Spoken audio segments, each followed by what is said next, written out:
बीच में हमसे कह रहा था, हमसे फोन करके कहता था कि हमको मैं वापस आना चाहता हूं, मुझे टिकट दे दो।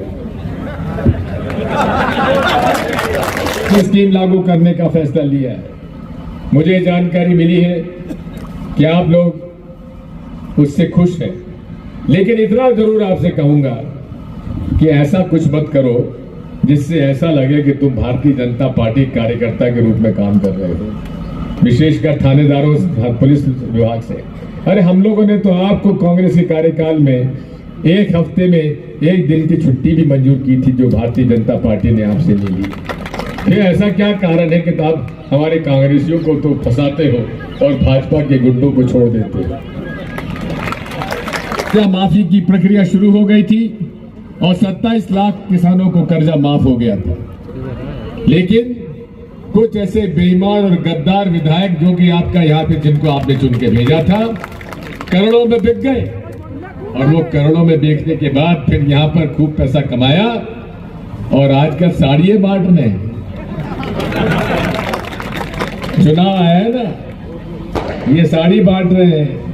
मामा जी जो है उनको लाडली बहना याद आ रही है अब 18 साल बाद। बात यही है, ये लोग आप सब लोगों को बेईमान समझते हैं, आप लोगों को मूर्ख समझते हैं। ये अमूल्य वोट हम लोगों का, जो पंडित जवाहरलाल नेहरू, बाबा साहब अंबेडकर ने हमको दिया, जो सरकार बना सकता है, सरकार पलट भी सकता है, उसकी कोई कीमत होती है क्या? ये समझते हैं जनता क्या है, खूब लूटो और लूटने के बाद जब चुनाव आएगा तो उनको थोड़ा थोड़ा पैसा दे देंगे और शराब पिला देंगे तो अपना ठीक काम हो जाएगा। कौन सी बात है जो नरेंद्र मोदी जी ने जो कही हो वो सही निकली हो? कौन सी बात है शिवराज सिंह चौहान ने जो कही हो सही निकली हो? काला धन आ जाएगा, इतना आएगा कि सबके खाते में 15 लाख जमा हो जाएंगे, हम इतने बड़े काम को बना देंगे, आतंकवाद समाप्त हो जाएगा, भ्रष्टाचार समाप्त हो जाएगा। ना भ्रष्टाचार समाप्त हुआ, ना आतंकवाद समाप्त हुआ, ना काला धन आया। एक ऐसी बात हो गई है, ठेका हो तो रिश्वत, ठेके में पेमेंट हो तो उसमें कमीशन, हर चीज कमीशन की बात है।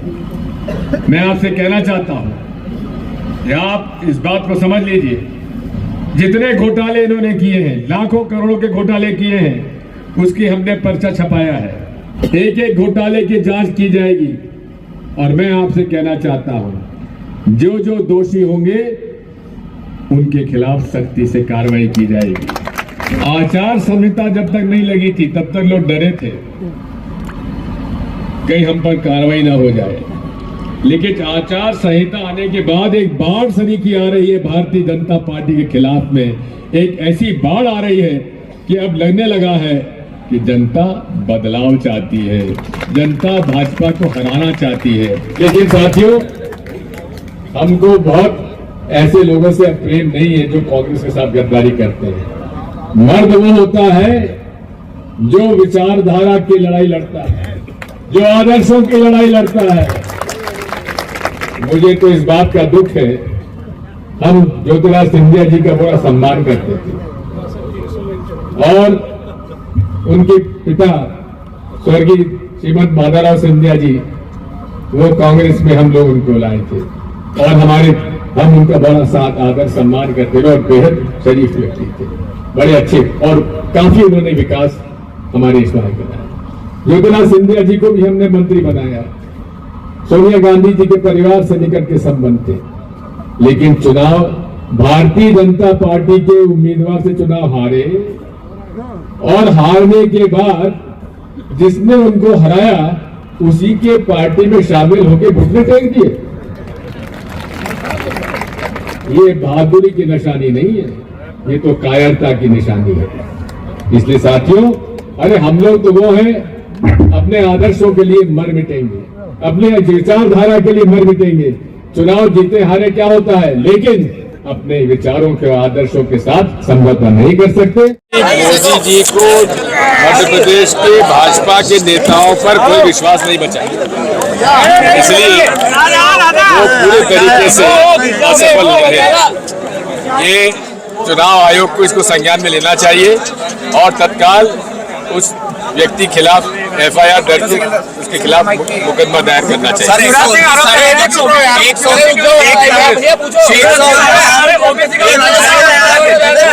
सर उनको शायद मालूम नहीं है, 4 मुख्यमंत्री कांग्रेस के थे, जिसमें 4 में से 3 ओबीसी के। कांग्रेस जो है वो चुनाव के समय उनको हिंदू और सनातन की याद आती है। ये तो उल्टी बात कर रहे हैं आप।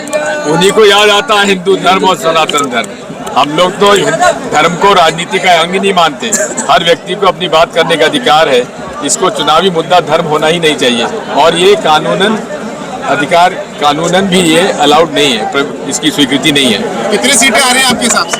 130 से ज्यादा।